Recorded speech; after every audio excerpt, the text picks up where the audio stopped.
강원도가 직면한 위기, 균형 발전의 틀에서 어떻게 극복해 나갈 것인가를 함께 고민해보는 시간입니다. 4차 산업혁명이 도래함에 따라 농업이 미래성장 산업으로 주목을 받고 있는데요. 신농정이 농업, 농촌에 미칠 영향에 대해서 알아보도록 하겠습니다.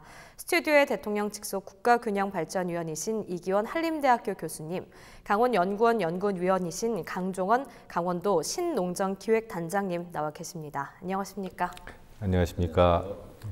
네, 교수님 오늘 주제인 신농정이 국가균형 발전에서 어떠한 연관이 좀 있는지 설명을 해주실까요? 예, 그 선진국 치고 또 이 농촌이 못 사는 곳이 없습니다. 네. 그리고 또 선진국 치고 또 식량 자급률이 100%가 안 되는 곳도 없습니다. 그러니까 우리 농촌은 그간 압축 성장의 그늘 속에서 젊은 층은 수도권으로 보내고 저출산 고령화로 이게 지역 소멸의 위기에 이제 직면해 있죠. 그래서 한편 우리 문재인 정부는 전국 어디서나 안정되고 품격 있는 삶을 누리고 방방곡곡에는 생기를 불어넣으며 일자리가 생겨나는 지역 혁신을 이제 3대 전략으로 채택했고요. 네. 특히 이제 공간 부문에서 9대 과제의 하나로 매력 있게 되살아나는 농산 어촌을 선정함으로써 농촌을 소외시키지 않겠다는 의지를 담았습니다.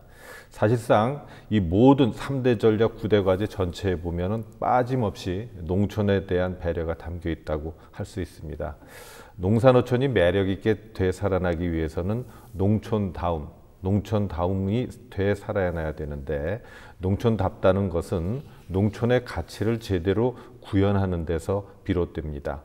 농촌을 생태계의 한 부분으로서 자연의 흐름에 부합하는 농산일의 가치를 순환시키는 사람들이 모여 사는 지역사회, 이렇게 했을 때 생태계, 자연의 흐름, 농산일의 가치, 순환, 사람, 지역사회, 이런 키워드가 이 농촌답다는 것의 이제 중심이 됩니다. 네. 그간의 농정이 돌아보면 이제 하향적이면서 농업인이 주체가 되질 못했었습니다. 이는 바로 농촌답다는 것과 또 어긋나는 모습으로서 자연의 흐름과 또 맞질 않습니다. 신농정은 4차 산업혁명과 같은 이런 시대의 흐름을 수용하면서도 농촌의 가치를 제대로 구현하는 그런 새로운 농정 관리 시스템으로 지역이 주도하는 자립적 성장 기반을 구축하는 데 기여할 것입니다. 네, 교수님께서 신농정 개념과 이에 대해서 좀 설명을 해주셨는데 4차 산업혁명 시대의 신농정 개념이 좀 필요하고 중요한 이유가 있다면 어떤 것들이 있을까요? 사실상 이제 4차 산업혁명 기술이라는 것은 어디에나 적용될 수 있는 기술이기 때문에 네. 미래 성장 산업으로서의 농업에 4차 산업혁명 기술이 들어가는 것도 아주 당연한 일입니다. 네. 그래서 생명산업의 발달과 정보통신의 혁명으로 단순한 식량 생산에서 의약품 등의 기능성 소재를 생산하는 첨단 과학산업으로 발전할 수도 있고, 또 푸드테크를 통한 농식품 산업의 미래 산업화도 가능합니다. 이 이야기는 이제 농식품 산업과 인공지능, 로봇공학, 사물 인터넷, 무인 운송, 3D 프린팅, 나노 기술과 같은 4차 산업혁명 핵심 기술과 융합 사업이 가능하다는 얘기고요. 네. 농산물 생산부터 식품 제조, 가공, 유통, 판매까지 포함하는 농식품 전 분야에 적용이 가능합니다. 또한 미래 지속 가능한 직업으로서의 농업도 바로 우리가 얘기를 할 수가 있겠는데, 바로 이제 농촌의 이제 다원적 기능이라고 하는 것과 외식 산업, 그다음에 안전성, 이런 농식품 산업 전반에 대한 중요성이 증대하고 있기 때문에 그간 이제 농업이 소멸, 고령화, 농가 소득 저하, 그런 저평가되었던 것과는 달리 이 4차 산업혁명 기술이 함께함으로써 오히려 농산업이 앞으로 융합산업으로서의 가치를 새로운 직업 구도로 이제 부각이 되고 있는 거죠. 그러다 보니까 직업으로서 농업을 선택하는 귀농인들이 오히려 증가하고 있는, 40대 이하가 전체의 30%를 차지할 정도로, 그리고 또 고소득 농가들이 지속적으로 늘어나고 있습니다. 네. 판매 기준으로 봤을 때 1억 원 이상의 고소득 농가들이 지속적으로 증가하고 있으며, 전체 농가의 2.7%에서 2017년에만 해도 벌써 3.2%로 증가할 정도로 이 4차 산업혁명 그 기술이 농촌을 새로이 변화시켜가는데 큰 기여를 하고 있는 것이죠. 네, 교수님께서 4차 산업혁명 시대에 다양하게 활용되는 신농정에 대해서 좀 말씀을 해주셨는데, 그럼 강원도 신농정 거버넌스는 어떤 좀 내용이고 구체적으로 어떻게 진행이 되고 있는지 알아보도록 하겠습니다. 네, 먼저 강원도 신농정 거버넌스가 이제 어떻게 처음이 시작이 됐고 또 어떤 내용을 담고 있는지 말씀을 해주실까요? 예, 이제 강원도 신농정 거버넌스는 저희가 요즘 얘기하는 그 버텀업 방식이라고 처음에 시작할 수 있어요. 네. 아래로부터 시작이었는데.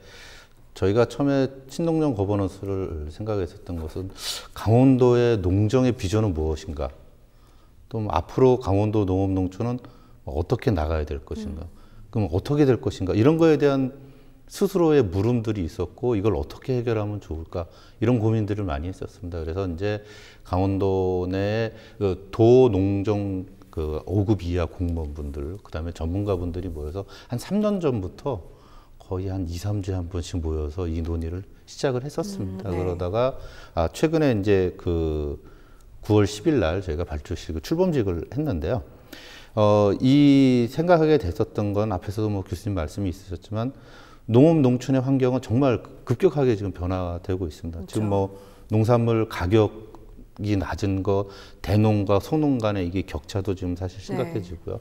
또 요즘 뭐 아프리카 돼지열병 뭐 이런 것도 있지만 뭐 이런 환경 변화, 이런 다양한 문제들을 어떻게 행정 수요가 행정에서 이런 수요를 다 반영할 수 있을까, 해결할 수 있을까, 이런 건 좀 사실 어렵거든요. 그래서 네. 이것을 어떻게 새롭게 해결할까. 또 이 중앙정부하고 또 이 지방정부하고의 차이가 좀 있어요. 중앙에서는 중앙 나름대로의 계획을 하지만 현장에서의 목소리나 현장의 상황을 굉장히 다르니까요. 네. 100% 받아들일 수가 없습니다. 그래서 이런 것들을 어떻게 유기적으로 연결하고 또 강원도 지역만의 특성과 다양성과 이런 차별성을 부각시킬 수 있을까, 이런 것에 대해서 고민을 많이 하게 됐습니다. 네. 그렇게 하다가 저희가 이제 생각했었던 것은 대한민국 미래농도 강원도를 만들어 보자. 뭐 이런 핵심 가치를 가지고 강원도 농가 소득을 좀 1위로 좀 높여보고 농민들의 삶의 질도 좀 향상시켜보고 또 농업 농촌의 어떤 지속 가능성,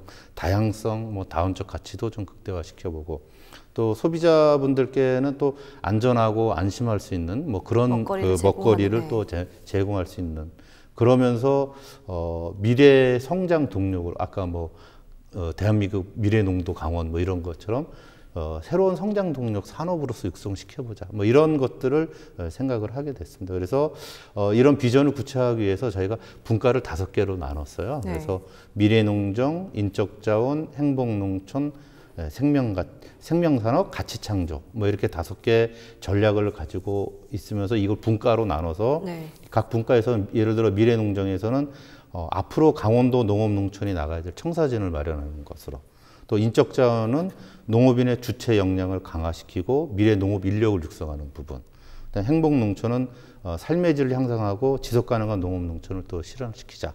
또 생명산업 분과에서는 친환경 농업, 고품질 농산물 생산, 또 안전성을 좀 확보하는 부분, 또 가치 창조는 농식품 부가가치 창출뿐만 아니라 농업 농촌에 대한 어떤 가치를 좀 창출시켜보자, 새롭게. 뭐 이런 것들로 시작을 하게 됐고요.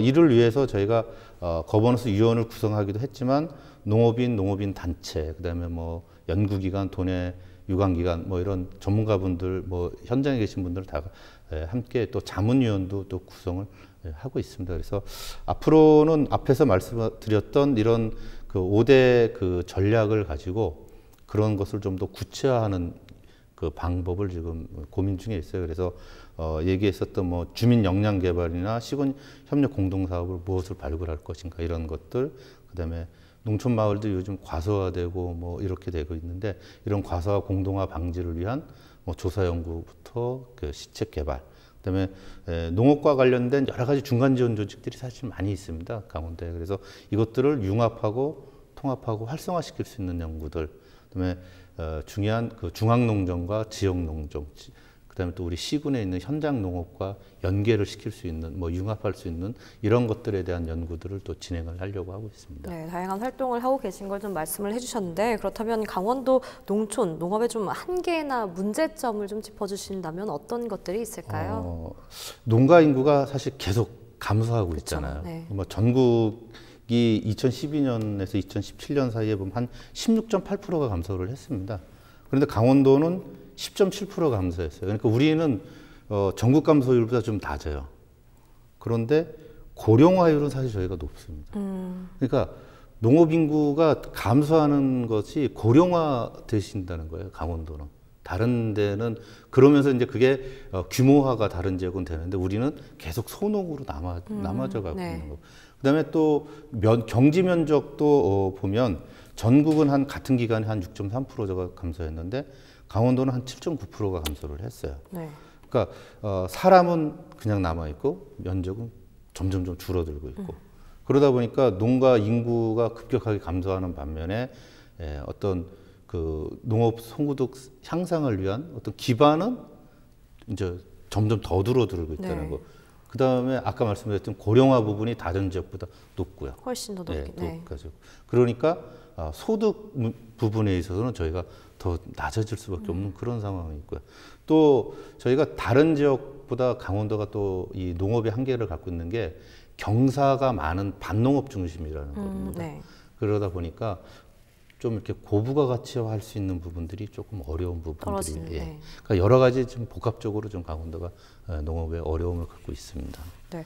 뭐 그럼 이를 극복하는 방안으로 좀 신농정 네. 거버넌스를 구축하고 있다는 건데 그럼 강원도 신농정 거버넌스의 주요 기능을 좀 짚어주시면 어떤 것들이 있을까요? 뭐 앞에서 뭐 좀 중복되는 부분이 있겠지만 네. 말씀드린 게 강원도만의 어떤 미래지향적인 지역 농정에 대한 조사 분석, 연구를 지금 하고 있습니다. 그러니까 네. 예를 들어 인구 소멸과 관련된 부분이 농업 농촌 지역에 많이 나타나는데 이런 것들에 대한 좀 구체적인 조사를 하고요. 그리고 또 이제 중앙 정부나 세계 농정 뭐 이런 것들이 변화가 있는데 이런 거 변화와 시대적 환경 변화 요구에 어떻게 저희가 대응할 수 있을까? 뭐 이런 것들. 그다음에 이 고령화 뭐 이런 말씀 드렸는데 그래도 그렇게 됐지만도 그분들의 역량을 어떻게 좀 강화시킬 수 있을까? 또 삶의 질 향상을 위한 그 방법이 뭐가 있을까라는 고민도 있고요. 농업인의 이제 농업인들이 대내외적으로 경쟁력을 좀 높여야 되는 사실 부분이 있습니다. 그래서 네. 그걸 어떻게 해서 소득과 연결시킬 수 있을까라는 연구도 좀 하고 있고요. 뭐 생산된 것들을 그냥 판매만 하는 것뿐만 아니라 가공, 유통, 판매하실 수 있도록 그런 부분들에 대한 지원 부분도 저희가 좀 고민을 하고 있고 아까 이제 말씀드렸었던 그 중간 지원 조직이 많이 있는데 이게 각자 이렇게 움직이는 부분들이 있어요. 그래서 이것을 효율적으로 좀 기능적으로 융합시킬 수 있는 네. 그래서 중복되지 않게 사업을 진행할 수 있는 그 부분. 그다음에 중앙농정하고 우리 지역농정하고 이렇게 잘 연결을 시켜서 그것을 또 시너지 효과를 올릴 수 있는 그런 정책들도 좀 많이 연구를 하고 있고 앞으로 뭐 무엇보다도 농업인 분들의 의견을 좀 다양한 의견을 수렴해서 네. 그것을 정책에 반영할 수 있도록 그런 연구를 좀 계속 진행을 할 겁니다. 네, 단장님께서 뭐 강원도 신농정 거버넌스의 역할과 의미에 대해서 좀 짚어주셨는데 이 농업이 산업의 기초가 되는 강원도에서 신농정을 좀 구축하는 게 굉장히 남다른 의미가 있을 것 같아요. 구축의 의미에 대해서도 교수님께서 좀 말씀해 주실까요? 예, 아까 이제 우리 강 박사님이 이제 쭉 강조하셨는데 이제 중앙농정은 결국은 우리 지역 사정을 고려하지 않고 사실상 규모화, 효율화를 통해서 국가 농업 경쟁력을 강화하는 것. 거기 이제 정책의 중심이 들어가 있습니다. 네. 그렇다면 이제 우리 지역에서의 그 자치 농정은 지역 농업 농촌의 지속 가능성을 통해서 지역 농업인의 삶의 질 향상을 이제 목표로 하게 됩니다. 그러다 보니까 자치 농정은 중앙 농정과 상호 보완적인 성격을 가져야 하지만 그동안 이제 중앙 중심의 농정을 추진하다 보니까 중앙 정부가 정책 설계부터 실행까지 관여해서 지역민의 그 특성, 지역만의 그 특성이 좀 반영하기가 어려웠었고 또 한번 우리 지방 재정이 또 한계가 있다 보니까 농정의 그 자율성이나 이런 책임성이 좀 떨어졌던 그런 점들이 있었습니다. 네. 그래서 이걸 극복하기 위해서 우리가 만든 이 신농정 거버넌스는 중앙 농정과는 상호 좀 보완적이고 그다음에 강원도 농업 농촌의 특성을 살린 그런 지속 가능성을 위한 첫걸음이라고 볼 수가 있겠고요. 그럼에도 불구하고 아직까지 우리가 좀 찾지 못한 그런 여러 가지 문제들이 발생할 것으로는 예상되니까 그래서 추가적인 보완사항은 필요합니다. 그동안 이제 농업 부문이 수입 자유화로 인해서 이제 피해를 본다거나 농작물 재해, 또 광우병, 조류 독감, 그다음에 낮은 농업 소득, 그리고 낮은 식량 자급률, 농촌 소멸 등의 부정적 이미지가 강한 산업으로 인식되어 왔다면 지금 이제 미래 성장 산업으로 생각의 전환, 그리고 기회의 산업으로 농산업을 적극 육성할 필요가 있는데 여기에 바로 이제 신농정 거버넌스의 핵심이 있습니다.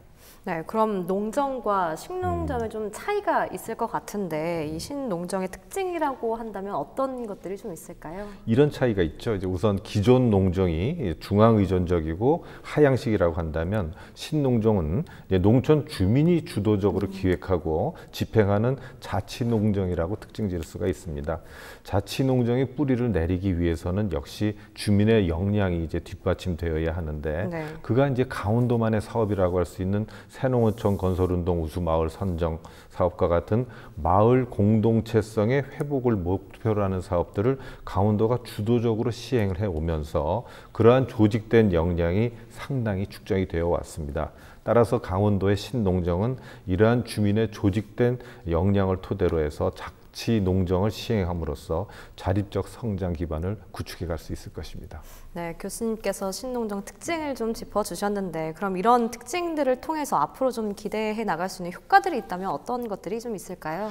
예, 뭐 교수님 말씀하셨는데 이제 자치농정이라는 측면에서 저희도 이제 그 부분을 좀 하고 싶습니다. 네. 그래서 그 농업인들이 그동안에 이 농정이라는 건 행정 중심이었었다면 농업인들 그다음에 농업인뿐만 아니라 이 소비자 부분들까지 같이 합쳐서 우리 강원도의 농정을 새롭게 만들어가는 것, 그다음에 예산을 반영하고 그것을 저희가 한번 실현해보는 그래서 정말 강원도 농정이 발전할 수 있는 그런 부분이 하나가 좀 있을 것 같고요. 그다음에 이러한 시도가 강원도에서는 사실 처음 이 농업에서는 농정에서는 네. 처음입니다. 그래서 말씀하셨던 주민들, 농업인들, 관계기관들 분들의 역량을 강화하는 작업들이 좀 필요할 것 같아요. 그래서 그것이 제대로 된다면 우리 강원도 농정이 어떤 한 단계 도약할 수 있는 뭐 그러한 역할을 할 수 있지 않을까 그런 기대를 좀 해보고 있습니다. 네, 그럼 끝으로 강원도 신농정 이제 나아갈 방향에 대해서 좀 짚어주시죠. 네, 저희가 이제 이달 말까, 5월 말까지 신농정 거버넌스 재단과 관련된 설립 연구를 좀 진행을 할 거고요. 그다음에 제가 이렇게 쭉 말씀을 드렸지만 그래도 앞으로 신농정 거버넌스가 어떻게 나가야 될지 뭐 이런 부분에 대해서 연말까지 저희가 좀 더 연구를 좀 더 진행할 계획이고요. 신농정 거버넌스가 앞으로 또 가고 싶어 하는 것은 저희가 만든 정책이 도정에 반영이 되고 그 도정에 반영된 정책을 도에서 강원도 내 전체로 확산을 못한다면 저희가 한번 시범 사업을 좀 해보고 싶은 것도 있습니다. 그래서 그것이 우리 강원도 농정 전반에 대한 역량도 강화시키고 우리 자치농정을 실현하는 뭐 그런 계기가 될 수 있지 않을까 뭐 그런 생각도 좀 하고요. 그렇게 좀 진행하려고 하고 있습니다. 네, 그럼 강원도 이 신농정이 좀 강원도의 차별화되는 신농정으로 자리매김하기 위해서 좀 기대 이상의 효과를 거두기 위해서 좀 필요한 것들이 있다면 어떤 것들이 있을까요, 교수님? 앞에서 제가 이제 농촌답다는 것을 회복하는 게 바로 매력 있게 되서라는 네. 농산어촌 과제의 핵심이라고 말씀을 드렸었는데요. 바로 이제 강원도다운 가치를 찾는 데서 강원도만의 차별화된 신농정이 이제 효과를 발휘하게 됩니다. 신농정의 주체가 바로 농촌에 거주하는 주민들이기 때문에 주민들의 역량을 키우는 게 관건이 될 텐데 타 시도와 타별되는 강원도 농정의 이제 그 자랑 중에 하나가 아까 말씀드렸던 새농어촌 건설운동 우수마을 선정과 같이 마을 공동체성을 회복하는 걸 네. 중점으로 추진해 왔었다는 것이죠. 그래서 이같이 농촌 마을의 조직된 역량을 키우는 사업은 앞으로도 보다 확대해서 주민들의 자립적 사업 기반을 마련해 주고 산림과 계곡으로 구성되어 있는 강원도 이 자연 생태계의 특징을 농정에 반영하여야 강원도만의 이제 차별화된 농정이 효과를 발휘할 수 있습니다. 단적으로 말해서 산과 계곡에서 강원도만의 차별화된 농외 소득이 나올 수 있습니다. 네, 여기까지 듣도록 하겠습니다. 지금까지 이기현 교수님, 강종원 박사님과 이야기 나눠봤습니다. 오늘 두 분 말씀 감사합니다. 네, 고맙습니다.